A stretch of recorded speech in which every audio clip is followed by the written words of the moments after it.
The presentation today is about the Master of Arts and the Graduate Certificate in Tourism Management. And I'm super pleased to be with Brian White, the program head. Brian, if you want to say hi. Hi there, pleased to meet you all. Wonderful. I have Natalie Thiesen, that is a RRU grad. Hi, Natalie. Bonjour, hi. And myself, Nancy Prévost-Maurice, education specialist here at Railroad University. So the three of us will spend the next hour together and we'll tell you more about the program and about the RRU experience. As we get started with this presentation, I'd like to just take a moment to really connect with the land. So it's very important at Railroad University that we acknowledge the land that we are on. Railroad University acknowledged that the campus is located on the Lekwungen and Cosapsan nations, families known as the Esquimalt and Sonhi nation and ancestors. So for us, it's really with deep gratitude that we're learning all together about the past, present, and future of Indigenous and non-Indigenous people. If you know the Indigenous land that you're joining us from today, please enter that in the chat. We always love to learn more about where you're joining from. I'm looking in the chat here. There's more and more people introducing themselves. Thank you so much. And as we get started, so this is the agenda for today. We'll talk about Railroad University, then we'll do an overview of what we call the acronym MATM, Master of Arts in Tourism Management. We'll hear from our guests, and we will review the admission process together. So please enter your question in the chat as we go through the presentation, because we have Tracy Summers from the enrollment team. Thank you, Tracy, for being here. That will post many links in the chat and try to answer as many questions as we can. And we will send all those questions and links with the recording at the end of the presentation. And maybe if you're in the room here and you can use your little reaction button, if some of you have come to campus before, if some of you, maybe we have some alumni with us, some students, and maybe some prospects. So if you're thinking of applying to Railroad University, you might ask yourself, but why? Why Railroad?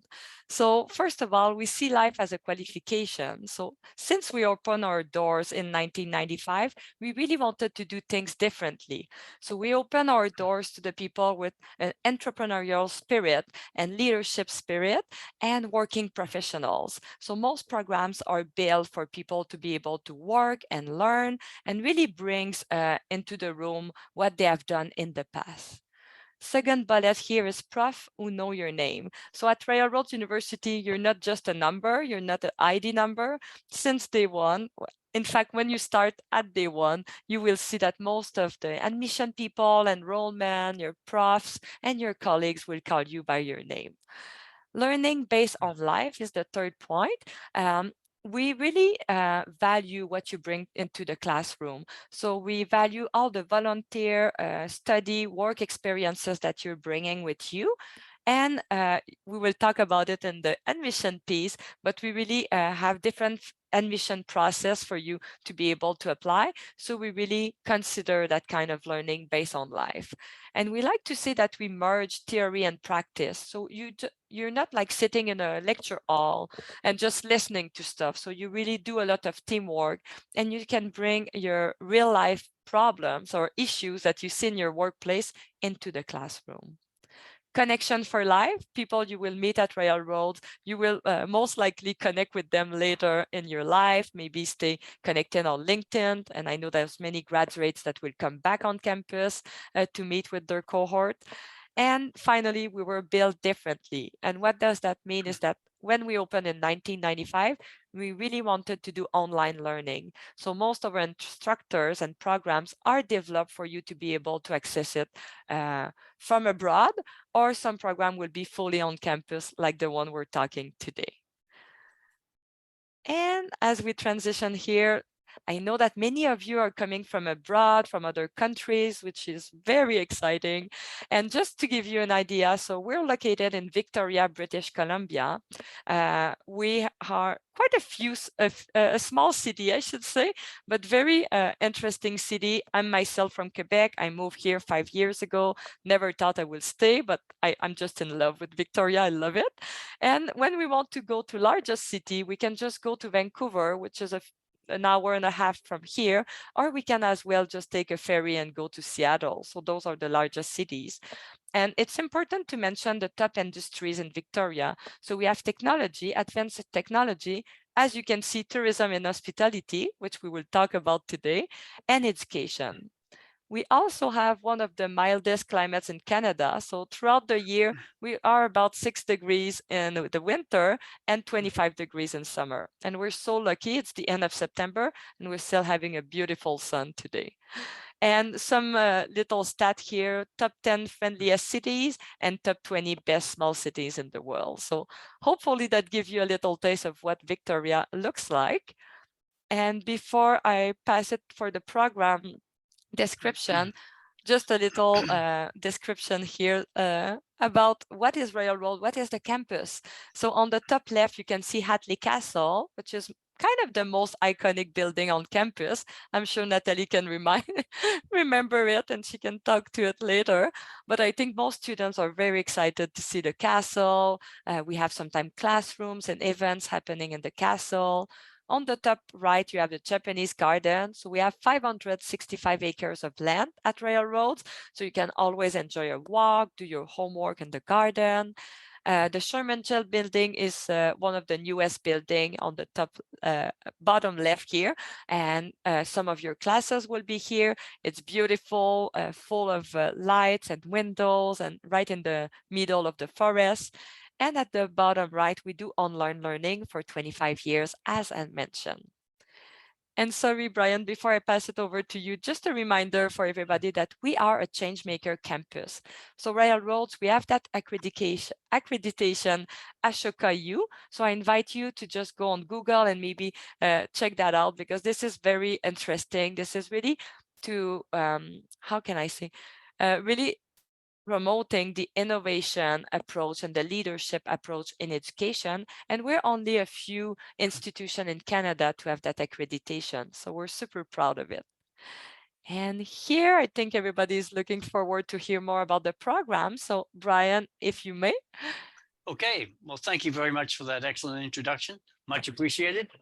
My name is Brian White, and I'm the program head for the Masters of Arts in Tourism Management.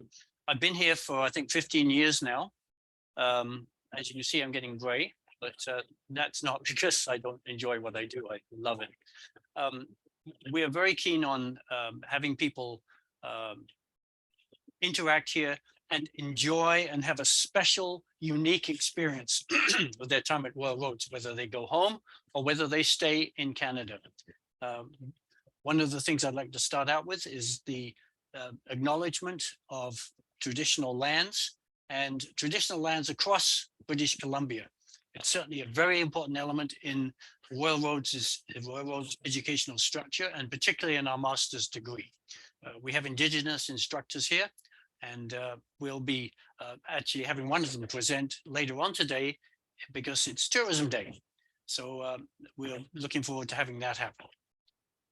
Now, two elements here which I'm going to discuss. One is the MA in Tourism Management, which is on campus at the moment.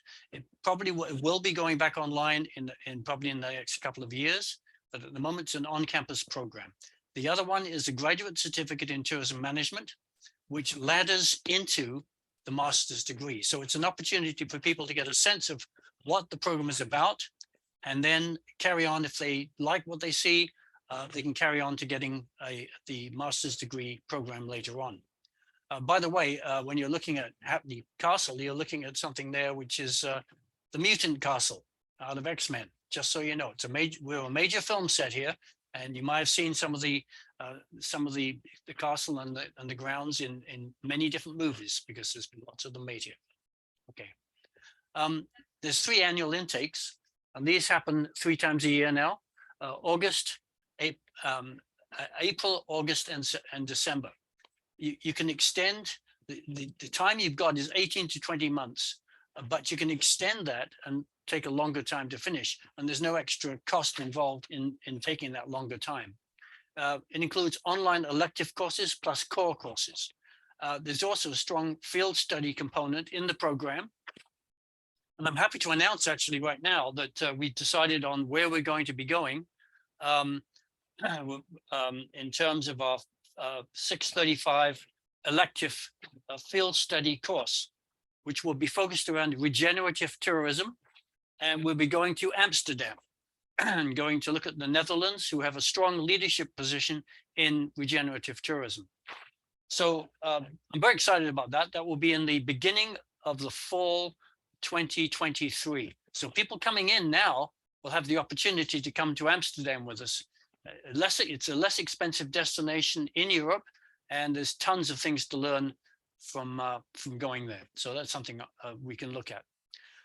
As we said, we have online electives with the field study, and we have 3 completion options. One is a thesis, the full-scale thesis approach with a committee and a thesis supervisor, which is an important theme in all through Royal Roads.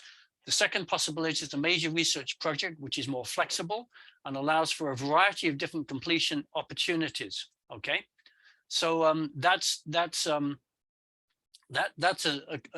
something which is chosen by a lot of people. Finally, there's a capstone and course completion option, which requires taking more courses, but has a capstone element to complete the program. So those are 3 different things. For those of you going on to further education and a PhD or a Doctor of Social Sciences, the thesis or the major research project is recommended. There's also a number of specializations, 3 specializations available, which we'll go into in a minute. And the other possibility is you can study abroad. You can go overseas for a term and get an optional or do an optional internship in Canada or outside of Canada. So there's lots of different options and lots of different directions you can go in the program. Okay, so let's have a look at the graduate certificate. As we mentioned, there's 3 annual entries, April, August, and December. I'd also point out something unique about this program. Students will mix up, notwithstanding what time you come in, the classes are mixed together. This is a huge example, a huge opportunity rather, because what you get is people who are experienced in the program, who give a lot of support and assistance, particularly in their team projects, to people who are just starting out. It's been very, very successful. The other thing is, for the graduate, you can choose any 3 courses. The options are online or on campus. You can blend the 2. So this is one place where you can do a full online program, right? So you don't have to, if you're going into the graduate certificate, you can do the whole thing online. I mentioned before, they ladder into the Master of Arts in Tourism Management and also into interdisciplinary studies as well, okay? So you've got lots of options there. Okay, so here we've got the 3 different elements and the amount of work that you have to engage in to complete that. The thesis is worth 12 credits. That means you take 2 elective courses and the thesis, all right? So that's more of a one-on-one focused. I'm supervising thesis work right now. It goes, there's a range of different faculty members who supervise the thesis according to their personal research experience and background. So that's an important element. The major research project can involve a variety of different outputs. It could involve a paper and maybe a major PowerPoint or a video project. So there's a number of different options there. It's worth 9 credits and you have 3 elective courses, okay? The capstone course is worth 3 credits, but you have to take 5 elective courses as well as completing the capstone course successfully, okay? So there's your 3 options. Lots of flexibility, allows you to focus in on specializations you want to go into. And, you know, you can really take a look at this and make a decision. You can also talk to me, have a chat, get on the phone, email me, you text, I do text messages too. So get in touch and I can give you some advice and suggestions if you need to have that kind of help.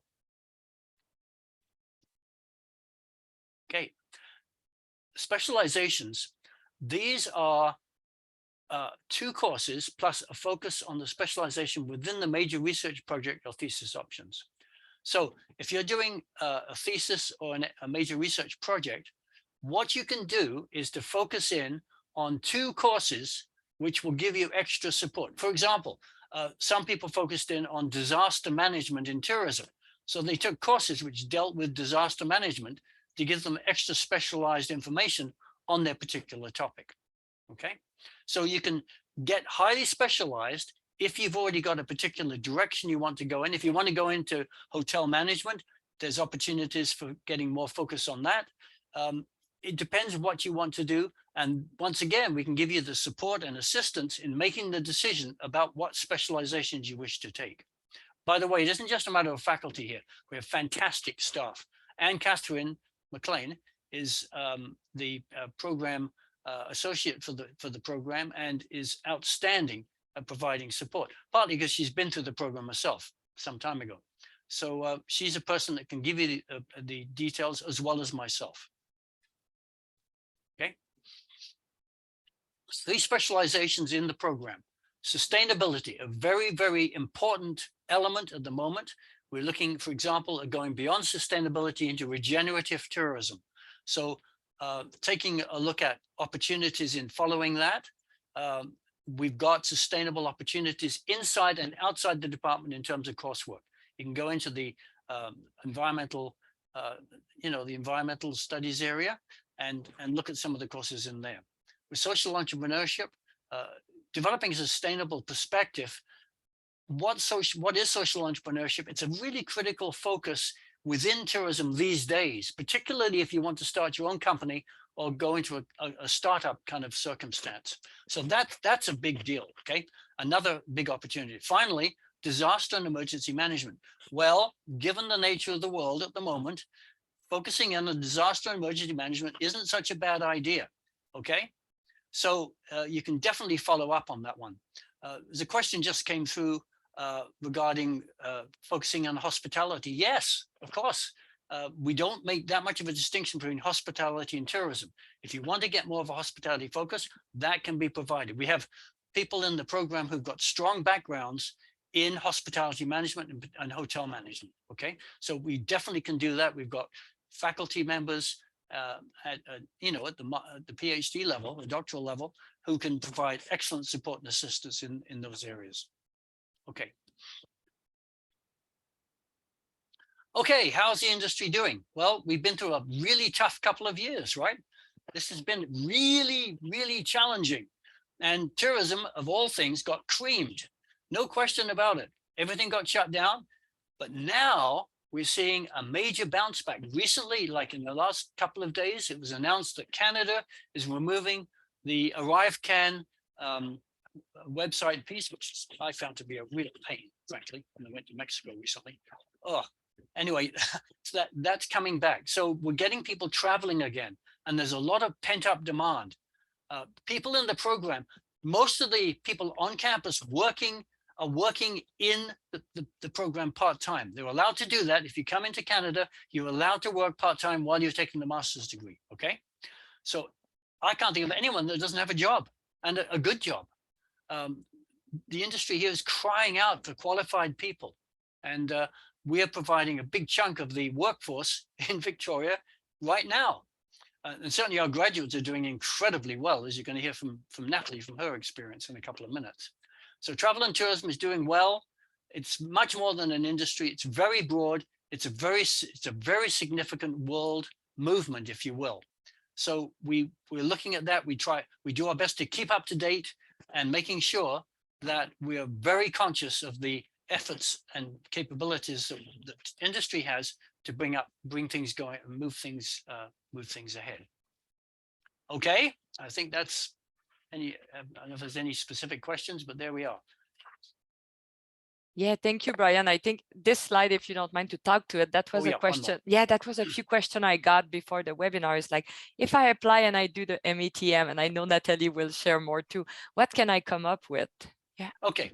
The pathway that people choose is usually a combination of their past experience in the hospitality or tourism industry and what opportunities they can see when they get here.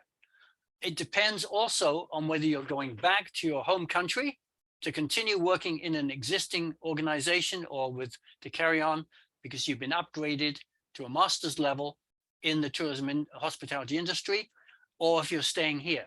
If you're staying here, there's a different kind of pathway.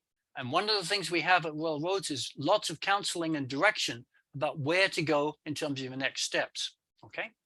And sometimes you may start out in hospitality and go somewhere else. That's quite possible. And the major thing is that we want you all to be successful and capable in your tourism activities here.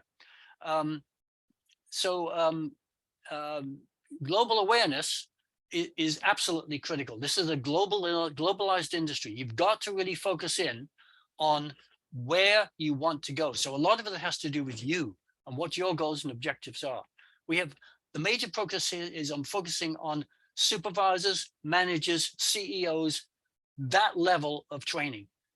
While you're here, you might have to work on a frontline job, particularly if you're coming from overseas, to get your experience level up and to work well in this field.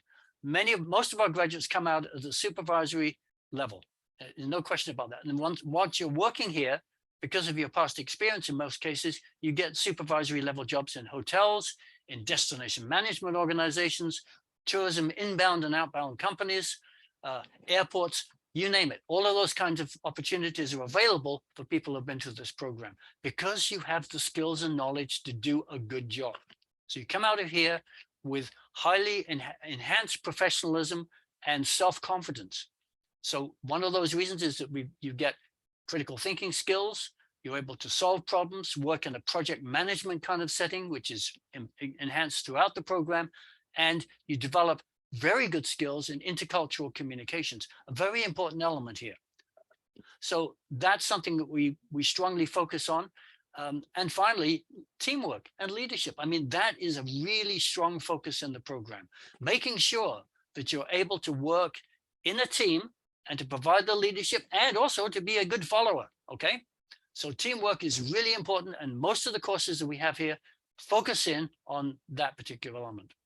Okay, how's that? Wonderful. Thank you so much, Brian. And here we are, we can have our discussion with Natalie. And I think some question maybe from the chat, I'll pop them to you and Natalie a bit later. But yeah, let's get started. I'll stop sharing to see you too. Perfect. Well, it's afternoon in Winnipeg, maybe morning for some, evening for others. I'm coming to you today virtually from Winnipeg, Manitoba, and we're located in Treaty 1 territory. And to Brian and Nancy, who alluded, it's really important to us here in Manitoba to acknowledge the home and traditional lands of the Anishinaabe, Cree, Dakota people and the homeland of the Métis Nations. So I'm a proud RRU grad. A bit about myself: born and raised in Winnipeg. I did my undergraduate studies at now the Toronto Metropolitan University in Ontario. And after working in the industry for a few years, I've been looking to elevate my skill set, my understanding of the industry from a more global perspective. And Royal Roads was at the top of my list when I was considering a master's program. And it was one of the best decisions I made for my career progression, my personal growth. And happy to be here today to share with you my own experience. I'll maybe share a bit about my experience, and then we'll open up the floor for questions, because I believe this is the time for you as you're exploring your own journey and your own professional goals, how I could serve in informing that decision. I think in reflecting back on my journey, I graduated in 2016. And why I know that vividly in my mind, my son was born 2 weeks after I submitted my final research paper. And my experience at Royal Roads, if some of the topics that were mentioned earlier, and I jotted them down as you were talking, Nancy, the prof that knows your name, I still think that's really critical to important that on campus you feel like you're part of a learning community, and your network is going to grow exponentially within your own cohort, within the industry, hospitality community and tourism community in Victoria, and I would say Canada at large and the world, given how this is an international industry. It definitely, in my cohort, I was part of the blended program, so we did online and in-person elements. We had a very global cohort, and that has lasting friendships and relationships. So you mentioned that connections for life. I still keep in touch and have visited some of my classmates and worked with them on projects professionally post-graduation. And the other element that was mentioned earlier that really resonated with me was learning based on life. So, you know, our industry, as Brian alluded to, has gone through this tremendous, I would say, shakeup in the last 2 years. And I would say the skills and the type of thinking that I did at Royal Roads through the classes, through our projects, through the teamwork, prepared me truly as a leader through the pandemic for the last 2 years. Even though there's so many things we couldn't have been prepared for, I think the leadership skills I gained, the insights and research foundations that I learned throughout my program, I've been able to hone on those skills over the last 24 months. I think one question that often gets asked is, why invest in a master's program? Why, what does it do for my career? And I think I want to just touch on that because, you know, I think people are looking for the quick, you know, is it going to increase my salary by the amount of investment? I'm just going to answer the question really directly.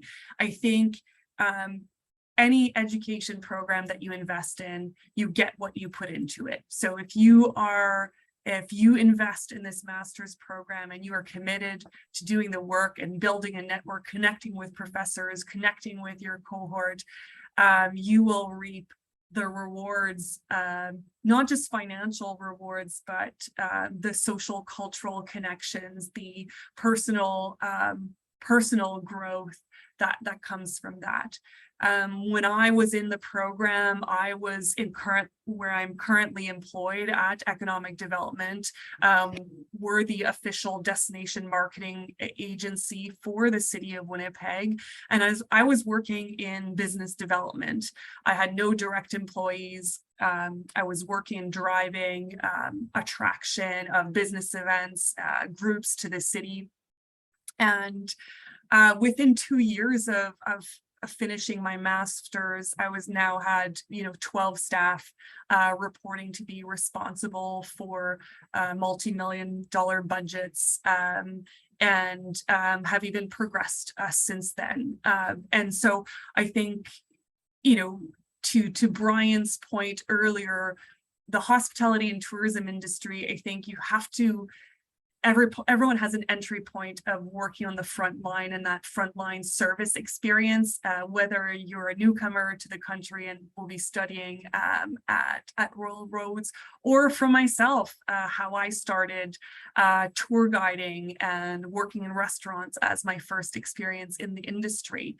But that customer service lens and an appreciation of the visitors that we welcome to Canada, or, if you are looking to build a career in tourism where you live, that foundational element of understanding the visitor experiences, and now this very complex industry that involves looking at how are we ensuring that the well-being of our local citizens is considered when welcoming sort of the visitor economy, regenerative tourism, carbon zero events, diversity and inclusion would have not been even topics that we would have scratched the surface even in my program that has evolved. And that speaks to the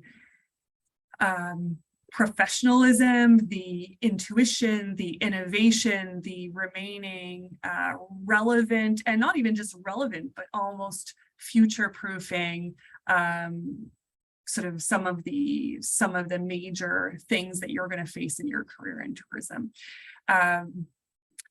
So I don't know if I want to, is there any questions in the chat? I can pause. I mean, I can speak to specific experiences if there's any questions that you want me to address, Nancy or Brian, or speak to directly.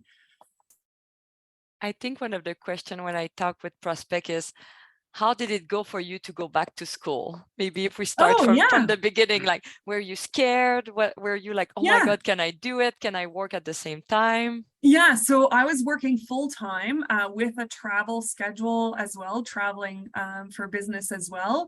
And I think there was there's a lot of structure and understanding what is expected of you. I think there's also a good understanding from the professors that you're working in the industry and that's contributing to your education and the conversations that's happening in sort of group work and whatnot.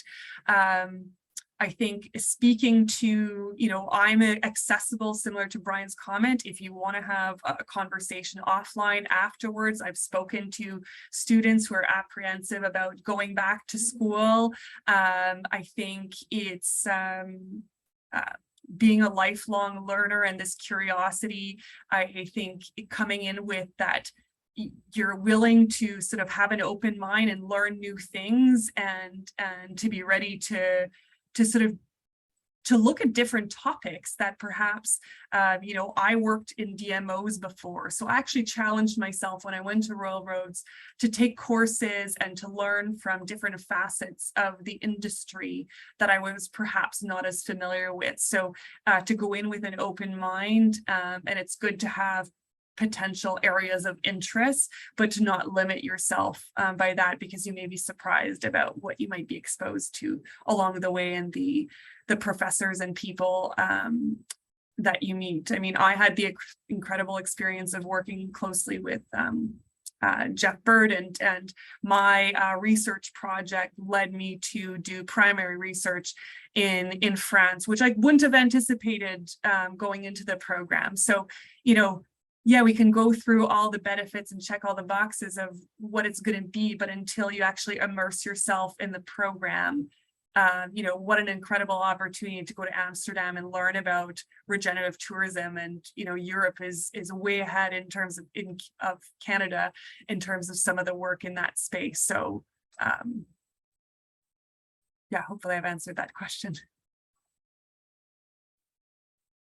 We have a question in the chat. What led you to choose the research project instead of the thesis of capstone? So the capstone had just been introduced, I think, the semester I was there. For me, I wanted to keep the door, this is just personal, I wanted to keep the door open for a potential future PhD. I don't tell my husband, that's not in the cards yet, but it's the future perhaps. I think you learn a lot by doing primary research, especially given that my everyday work I would almost consider as different capstone projects. So I wanted to do something differently that would expose me to something different. And also understanding primary research and secondary research. I mean, we live in a world more so now where we're inundated by data.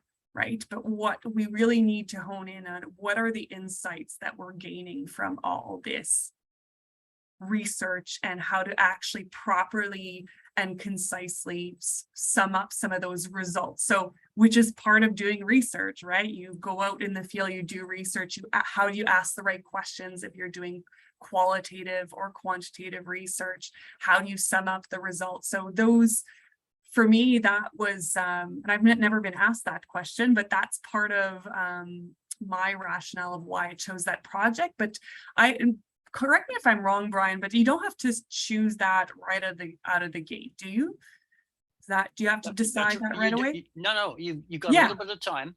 Yeah. Also, you just want to get it before you actually decide. You need to get a feel for the program. Yeah. Most people coming in here have got some personal element which is driving their engagement with the program, wanting to get into it, right? So you want to look at that, and then people come in here and say, whoa, wait a minute, that looks more interesting over there. I'm going to find something else. So sometimes people have the opportunity to spread out their knowledge and understanding. The other people want to focus in and get more specialized and get the things which is driving forward. Yeah, that's right. Yeah, I had colleagues who knew they wanted to work in disaster management long-term and wanted to, hone in on that.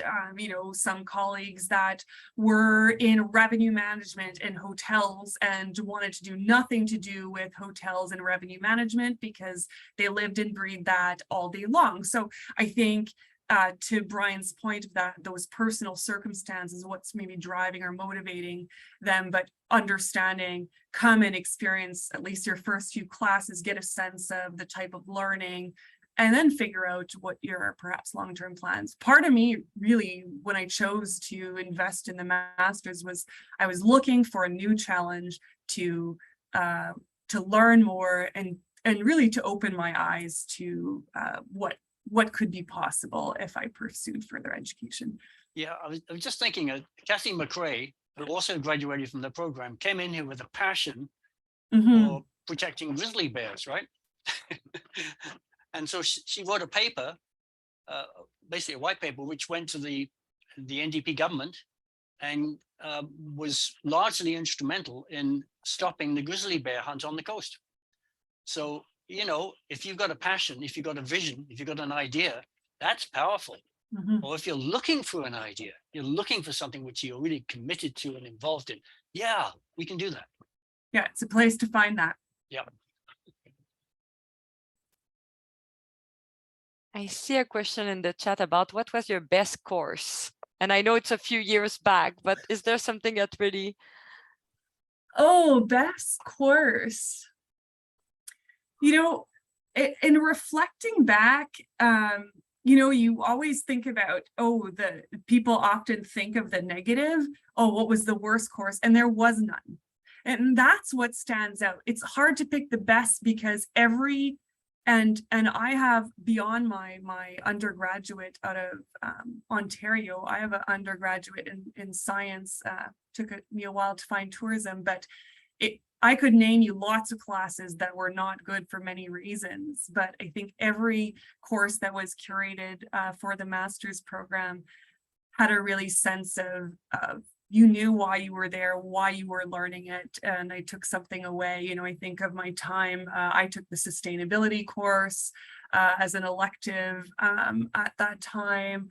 I'm trying to think, you guys are testing me on digging back what some old papers were, the teamwork element, as much as, it can be, we live in working and collaborating with teams. Some of my best interactions were with colleagues who are from all walks of life and from all levels of experience, from someone who have been working only for a few years in the industry to I would consider veterans who are looking for to perhaps go and teach or to look at starting a new business. So that's social entrepreneurship elements. So I would say that there was not one that stood out. I would say that they were all excellent. Oh, what made it worth it? Oh, so many things. I think the campus, and I'm only slightly jealous that the program's full on campus, even just as part of the blended program, it's an inspiring place to study. You do feel like you're part of a community. The network, as much as you're in Victoria, you're connected. Royal Roads and its reputation among industry across the country is very well known. I recently got appointed to the Destination Canada Board of Directors, which is Canada's national tourism agency that welcomes visitors from all over the world. I'd like to think that my education at Royal Roads and the weight that puts behind not just my credentials, but my experience, I think that's important to note. And I think just the people, right? Your cohort, your cohort, the professors, the supporting staff, everyone cares about your learning journey. And it's not just about you're an enrollment and you're a number, you have a student number. We've all heard that expression. Profs know you by name. You have incredible sense of connection to the university. And I still feel that many years after graduating. And if any Royal Roads grad reached out, Nancy can attest, I was the first one to say, happy to help. How can I help? If a fellow Royal Roads grad reached out to me for any reason, and I would feel the same. If I need to call a colleague to ask some questions or dealing with a particular challenge, you're part of a broader community.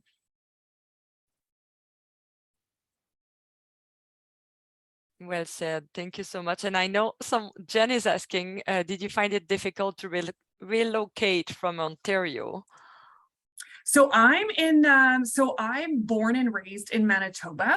Oh. I lived in Ontario for 4 years in Toronto and moved back to Manitoba and then started the program in at Royal Roads, and we were the blended program. So my experience is perhaps slightly unique because we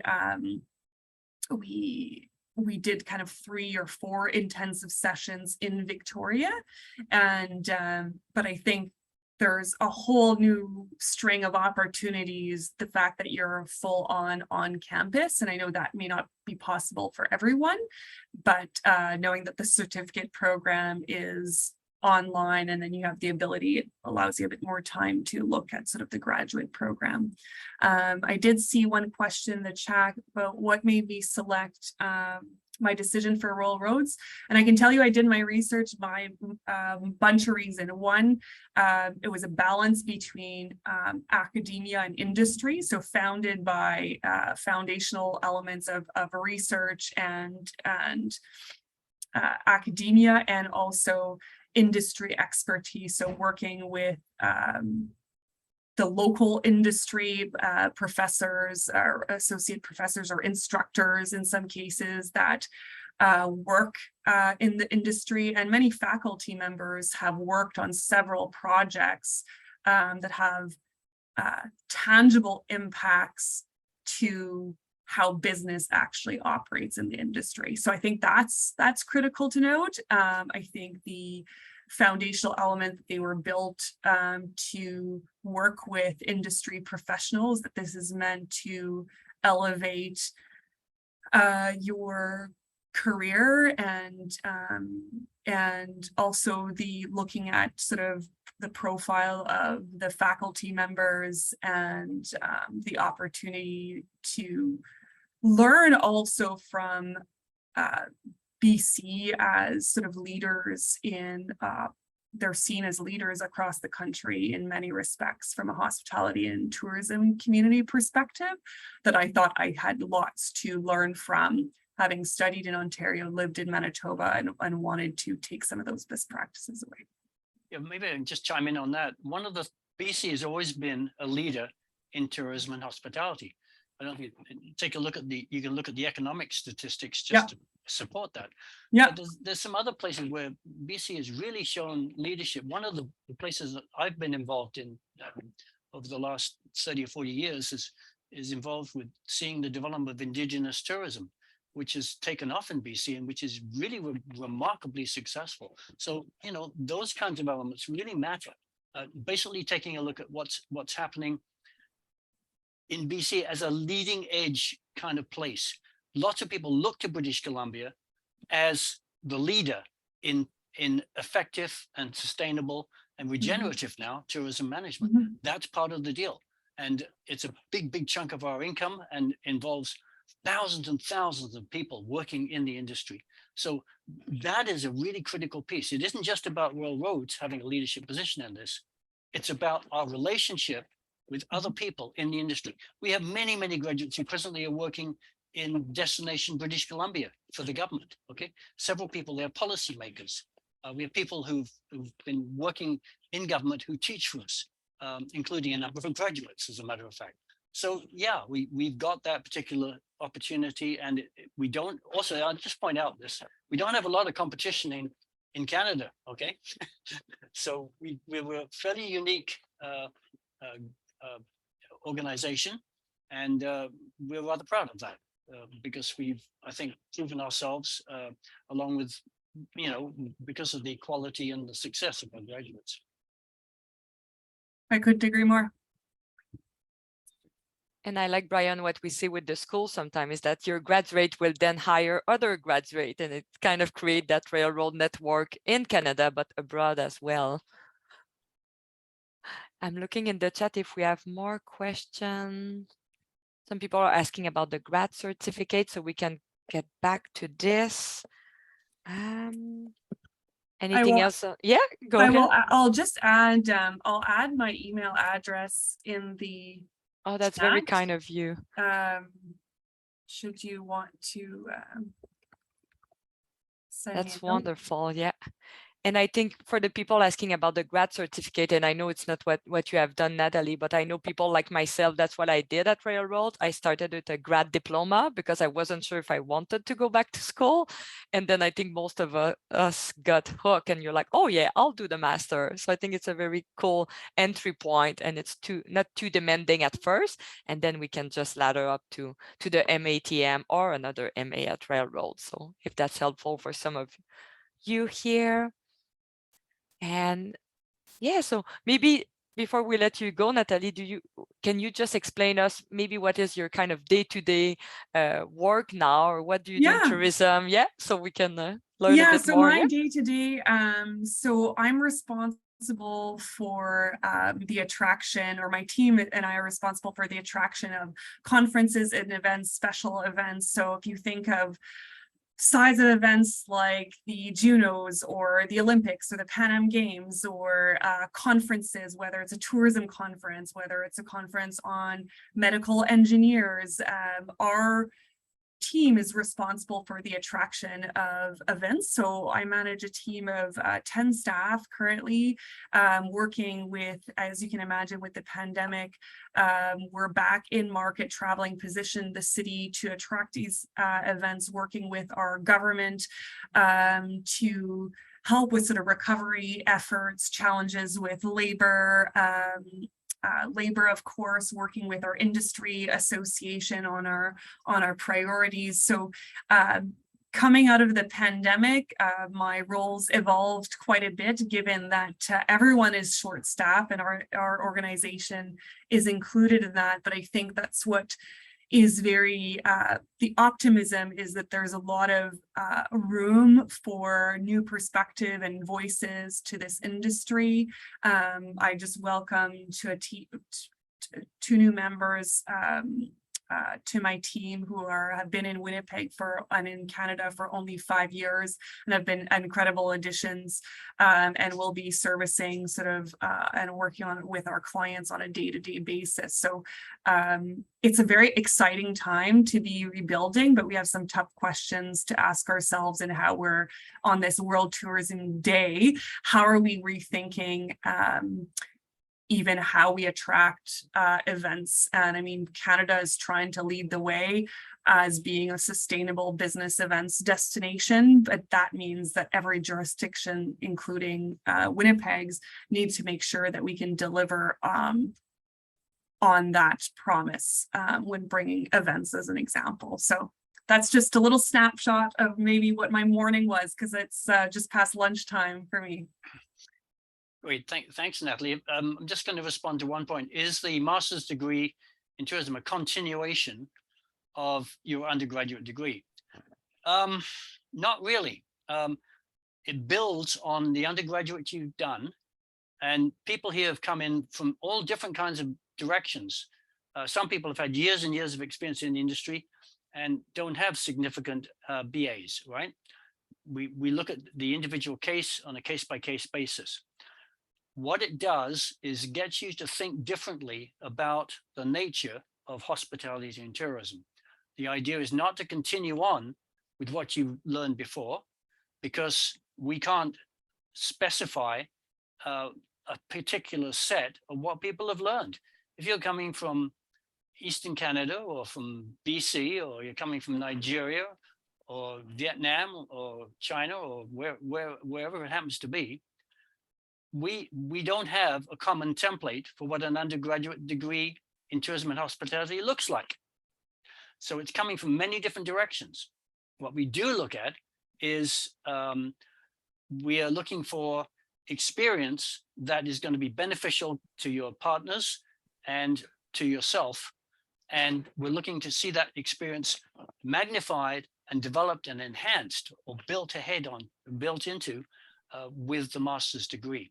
So it's a different kind of education. It's not the same as what you did as an undergraduate. You don't sit in large lecture theaters listening to people talk. I mean, it's just not like that. It's much more personalized. It's much more individualized. And it's also much more focused around developing team and leadership capabilities, working with your classmates. You're going to learn as much from the people in the class as you are from the instructors, because people come in with outstanding backgrounds and experiences that they wish to share. So, you know, it's different. It's not the same. And if you come in from a place where you didn't have an undergraduate degree, which I saw in a text just a couple of minutes ago, fine. You may have experiences and abilities and backgrounds which are going to be tremendously beneficial anyway. So it's much more a matter of looking at it and thinking about your own goals and objectives, and seeing how it's going to how the place is going to, how the experience at Royal Roads is going to build on what you've already got. And each person is going to have a different perspective on that and a different set of expectations. And what we want to do is to make sure that people learn and understand that it is a different kind of education. Okay, it's not the same as other places. It's much more significant. And as Natalie has said previously, you build the network, you build your friendships. Nothing wrong with going to school and making more friends, especially in this industry, because it's based on interconnections and partnerships and friendships. That's what in the tourism and hospitality industry is all about. There was a question in the chat about what was the particular activity that I enjoyed the most during the program. I think of so many, not debates, but interesting conversation, the dialogue between classmates and professors, so that you were just alluding to, Brian. I can almost even visualize where it was in that classroom, or we had that sitting on the grass, you know, in front of the castle, or we had a conversation online about a particular topic. And so it's really hard to string together a particular activity, but I really liked the outside of the classroom and even within the classroom setting of having that dialogue about some big issues, right? You know, that when we're a global industry, that, you know, depending on the course, get the opportunity to chat about. Yeah, and I think the other element is because when we came to campus, the opportunity to, there was opportunities to network with local industry members. Again, that's, I think, unique to this program. To Brian's point earlier, they're well connected, and it's really a partnership between the different businesses, organizations, government entities, and so to learn from those opportunities and to really take advantage and participate. Again, I'll say it again, you get you get out of it what you put into it, and that's like anything in life. So it's definitely yeah, it was life-changing for me. Thank you so much, Natalie. Yeah, you make me think we had an event here in July, and I think, Brian, you were here, the tourism mixer, and I got to work with the people in the MA, and the students attended the event and were able to network and build those relationships. And it was just fabulous to see. Yeah, people that has been in the industry for 20 years connecting with new members, and yeah. And it's hard to do that via Zoom. There's a place for this, and there's a place for this, and it's important for access and inclusion, but our business relies on people connecting. Thank you so much for your time today. That was My so pleasure. informative. Yeah. And I'll continue for those of you who want to stay on with the application process. But thank you, Natalie. We'll be in touch after that. And thank you for sharing and letting us know your email as well. That's wonderful. My pleasure. Best of luck, and I'm available should anyone have any specific non-admission, non-class questions. Thanks a lot, Natalie. That was My great. pleasure. Okay, bye-bye. Wonderful. Bye. And I see many people in the chat getting excited and they want to apply. So let's review that. And I see that Tracy answered many questions in the chat, really connecting with an enrollment advisor, or if you're already enrolled and you have questions, you can connect with admissions. For specific question, that's easier for all of us. But if we look at the application requirement for Railroads University, we have what we call the standard admission. So I see some of you already apply, some of you already put in the chat that you want to apply, and you're asking yourself, what do I need? So to go through the standard admission, we ask you to have a 4-year undergrad degree in a related field with an average GPA of B, which is about a 3, from a recognized post-secondary institution. With it, we ask of you to have at least 2 years of full-time work experience, or a satisfactory or pass grade for industry-related internship or co-op experience for a total of 840 hours, or what we call 24 weeks. And this is quite specific. It is kind of related for some people who has the bachelor and maybe don't have the full 2 years, but they have the undergrad as well. They can come into the program. So for any specific question, again, we really encourage you to connect with the enrollment advisor in the chat, or to connect by email. I'll give you their email quickly. And I know that some people I was looking in the chat, and by email, I got some question about the English requirement. So you will find the information on the website, but you have to demonstrate, as it's written here, a minimum level of English proficiency, and we accept a few English tests with the admission process. And we also have a fabulous course at Railroad with professional and continuing studies called Academic Writing and Critical Thinking. So some of you might go through admission, and we might ask that you complete that course in advance. And that's a fabulous course just to get back to school, because maybe you're like me and you were away from university for 10, 15 years. So then you take that course, then that gives you kind of the skills and the confidence to jump into the master. If you don't have that 4-year undergrad, you can still apply, because I love what we have at Railroad that we call flexible admission. So flexible admission will be for participants, as we see here, who have a minimum of 7 years of progressive work experience, and 3 years of which would be in a leadership role. And this is a case-by-case basis, so you don't have to wait until the deadline to apply. If you're ready today, you can already start your application. You go on railroads.ca website, you follow the 10 steps, you apply, and then the team there will look at your application and let you know if it's standard or flexible, and if you need to submit more documents than less. So really, it's kind of one step at a time, and we will guide you through. Same thing here with the flexible admission. You might be required to do the academic writing and critical thinking course, and you still need to demonstrate that English proficiency. So I think that answers maybe some question we had before. The online application fee will be $131.39. You pay that online, and then you start submitting your documents. So we ask you to provide all official transcript from post-secondary institution. So all the post-secondary institution you attended in your life, you will connect with the institution and you will ask them to send the documents to Railroads directly. Then we will ask a detailed resume. And I know some of you ask in the chat, how do I sell myself? How do I get into the program? So really the resume and the personal statement will be where you can let us know who you are. So I always like to say, tell us what you have done in the past. Maybe if on some of the transcript, your grade were not that good, you let us know why, and you let us know who you want to become, where you want to level up your career. So the people reviewing your file can better understand who you are and get a sense of if you're a good candidate or not. We also ask 2 letters of reference. So the personal statement that you will write, you can share that personal statement with people in your academic world or professional world, so they will better understand what you want to achieve by coming to Railroad, and then they will send us their letters of reference. So we need all those documents to process with your application and say yes or no. And I'll go back to the chat in a few minutes. I'll just go through all the slides here and then I'll answer more questions. So the upcoming intakes, I think some of you asked already. So we have an on-campus intake coming up in December. The deadline has passed, but if all your documents are ready, or maybe you already apply and your documents have been submitted, you can always apply for example April, and then you email the admission team asking to go into the December cohort.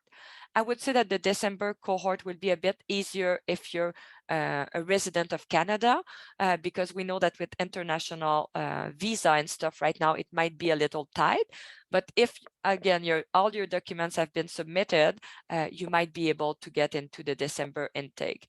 I like what Brian said before. This is fabulous because we have 3 intakes a year. So if you don't get into December, you can already apply for April, or you can already apply for August, and you have the application deadline there. Don't wait for the application deadline. Submit all your things today, because we do a daily process, day by day, looking at your file and making sure that we have everything we need to make a good decision. Do you have anything to add on this, Brian? And you might be looking. No, I basically, I think you've covered things pretty well.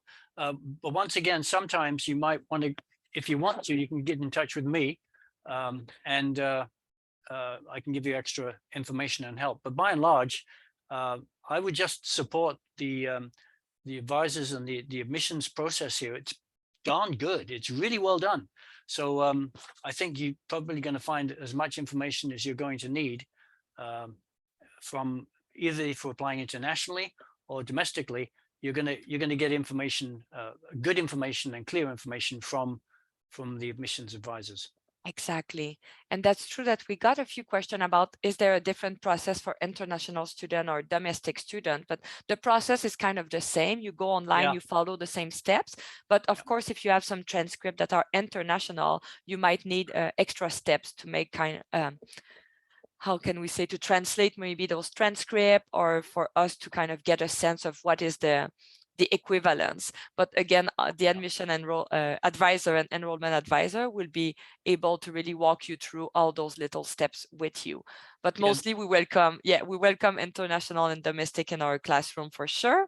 And I know someone is asking how many seats. So I think we have room in most intake. And what would you say, Brian, is the cohort size? Is it about 30, 40 people? It varies. I mean, with the situation we ran into with the pandemic, it's gone all over the place.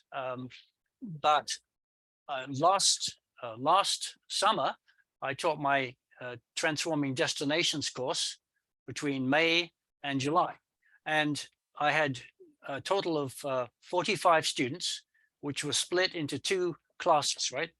So that gives you an idea of the kind of on-campus numbers of people that are here. And I think we had 14 or 15 countries represented in that. Okay, it was exciting, and people with all types of backgrounds. Some people coming to want to come to stay in Canada. Some people getting trained to go back to their own country. We had a whole group of people from Bhutan who were Wow. going back to work in Bhutanese tourism. So boy, was that ever exciting. So you've got a wide range of different experiences in the program, and the international advisors are really, really well qualified to understand. And a lot of them have second languages, which is also very, very helpful as well. So the main thing is to make sure that you develop a good, well put together, comprehensive application package. That's what really matters. And then the admissions advisors will be more than happy to go through it and indicate if there's anything missing, or if they'd like to get more information. You'll probably hear back from them, and you can get that information in there as well. So I'm very confident about the process which we've set up at Royal Roads, and encourage people to go through it. Thank you. Yeah, that's wonderful. And I invite all of you to maybe take a print screen or picture of that slide, because this is all the services available to you as a prospect. So you have the financial aid. I know many of you ask questions about it. So feel free to connect with that team, have a look at their website, because this is really, you have all the bursary, loans, everything mentioned with all the criteria. So take the time to really dig in and look at it, and maybe book a meeting with the financial aid team to learn more.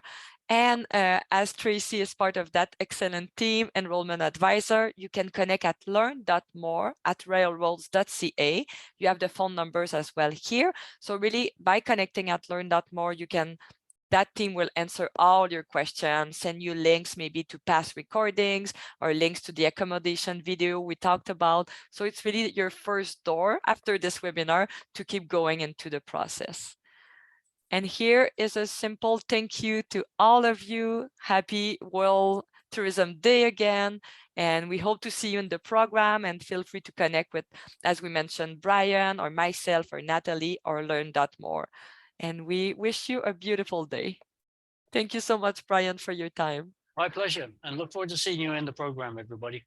Take care. And if you want to get in touch with us. Yes. Okay. Bye. Bye-bye.